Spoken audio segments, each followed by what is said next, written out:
psychologist Leon Festinger, whenever we try to do something that conflicts with our beliefs and attitudes, a state of cognitive dissonance is created, a tension between what we think and what we do. At a certain point, we're motivated to reduce this dissonance in a number of ways.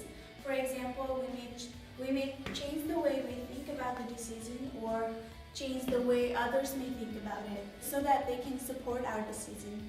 Other times, we may try to change our behaviors so the decisions we make are more in character with us. In other words, we try to reduce the dissonance between how we think we should act and how we actually act. So by changing one or the other. The present experiment was designed to test the magnitude of dissonance under controlled laboratory conditions. In the experiment, we varied the amount of reward used to force subjects to make a statement contrary to their private views. The prediction is that the larger the reward given to the subject, the smaller will be the subsequent opinion change.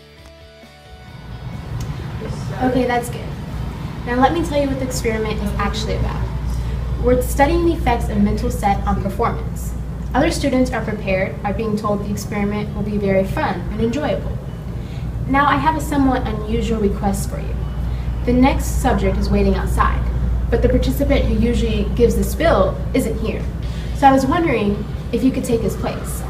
Also, I'd like to offer you $20 if you remain on call with us. Would that be all right? $20? Yeah, that would be all right. Half of the students were randomly assigned into a group that received $20 per line that the experiment was fun. The other half were only given $1 per line. We'd like to offer you $1 to have you remain on call with us. Would that be all right?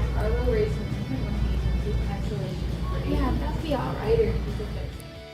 The cognitive dissonance came from the knowledge that the experiment was in fact boring and $1 was insufficient for lying. Many of the $1 subjects actually convinced themselves that the experiment was fun after they made their decision. To reduce the dissonance between their prior beliefs and behavior, they came to believe a big lie for a small incentive. My friend participated in the experiment last week and she said it was quite tedious. Oh, I don't think this was the same experiment because the one I participated in wasn't boring at all. The $20 subjects, on the other hand, felt no dissonance because they felt comfortable in lying just for the money. Oh, I don't think it was the same experiment because this one was a lot of fun. It was like a puzzle game. We had to turn this knob and I tried to figure it out, but I wasn't really sure what to do, but Other theory would predict that the person who is paid the highest would have highest motivation for enthusing over the dull task and would be most sold on it himself. But cognitive dissonance theory leads us to an exactly opposite prediction. The person who is paid $20 knows that the task was dull, but the person also knows that they have sufficient justification. Did you enjoy working on the manual test? well, it wasn't really that fun. In fact, it was really dull and boring. I didn't really get the point of it. How about the girl who is paid $1? She knows the task is dull, but she has two discrepant thoughts. She also knows that she did not have sufficient justification. For her, there is dissonance. Time after time, we have seen what follows. She reduces the dissonance by changing the opinions about the task. Did you enjoy the experiment? Yeah, I enjoyed it. Would you like to participate in the experiment again? Yeah, I would like to. The major results of the actual experiment are summarized in Table 1, in which the average rating for each group is provided. In the $1 condition, since the magnitude of dissonance was high, the pressure to reduce this dissonance would also be high.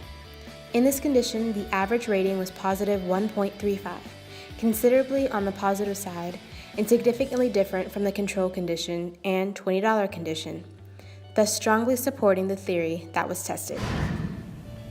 Anytime there's insufficient reward, there will be dissonance. The general principle seems to be that people come to believe in and love the things that they have to suffer for. By discovering how people actually behave and not some theories say they ought to behave, psychology can provide us the guidelines and help us catch ourselves before we go straight or redirect us once we do if we fall.